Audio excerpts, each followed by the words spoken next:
Hello friends, welcome to our channel. आज हम आपके लिए एक नई इंग्लिश स्टोरी लेकर आए हैं जिसको हम प्रॉपर रीड करने वाले हैं और इसके हर एक सेंटेंस को प्रॉपर हिंदी में ट्रांसलेट करने वाले हैं।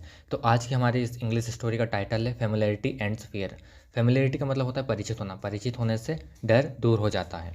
तो शुरू करते हैं। Once a fox cub was roaming alone in the forest. Fox का मतलब होता है लोमड़ी का बच्चा। वाज रोमिंग यानी घूम रहा था, अलोन अकेले, इन द फॉरेस्ट यानी कि एक बार लोमड़ी का बच्चा अकेले घूम रहा था जंगल में। आगे देखते हैं। He had heard about Lions, tigers and leopards from his parents. Leopards का मतलब होता है तेंदुआ, यानी कि उसने लायंस, टाइगर्स एंड लेपर्ड्स के बारे में उसके पेरेंट्स से सुन रखा था। But had never seen them, यानी उसने कभी उन्हें देखा नहीं था। पर anyway he had told some clues in order to recognise them, यानी कि उसने सुन रखा था, उसे बताया गया था कि उन्हें रिकॉग्नाइज कैसे करते हैं। रिकॉग्नाइज मतलब कि उन्हें पहचानते कैसे हैं।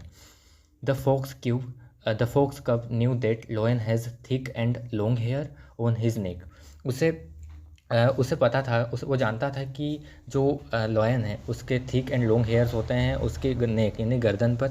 Leopard has spots all over its body.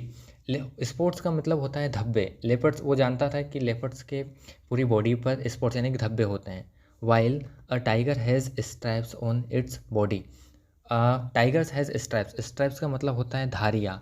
Tigers के बॉडी पर धारियाँ होती है, ये वो जानता था। आगे देखते हैं। ऑल ऑफ सडन, यानी अचानक, the cub heard the roar of lion.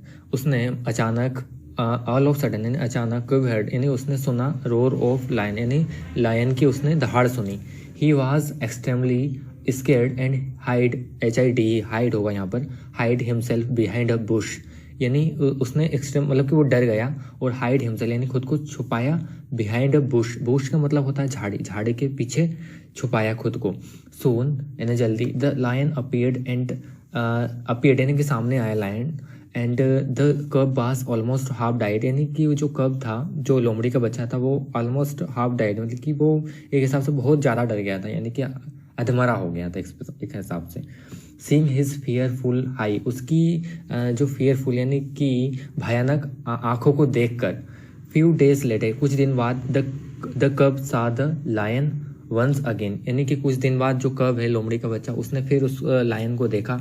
Still he was scared but nominally, यानी कि वो फिर डरा, लेकिन उतना नहीं डरा जितना पहले डरा था। नॉमिनली यानी कि नाम मात्र। But when the cub saw the lion for the third time, जब उसने लायन को तीसरी बार देखा, his fear had totally vanished. Vanish का मतलब होता है गायब हो जाना। जब उसने लायन को तीसरी बार देखा तो उसका जो डर था वो गायब हो चुका था। So he went to the lion and said, तो वो लायन के पास गया और कहा, good morning sir, I am your humble servant. Servant मतलब होता है सेवक। द फोक्स ने कहा। The lion return the wish in the friendly manner, जो लायन था उसने भी रिटर्न मतलब कि एक फ्रेंडली मैनर से उसके साथ पेश आया। यानी ये कहानी हमें ये बताना चाह रही है, जब हम किसी से परिचित हो जाते हैं यानी कि फेमिलियर हो जाते हैं तो हमारा जो डर है वो दूर हो जाता है।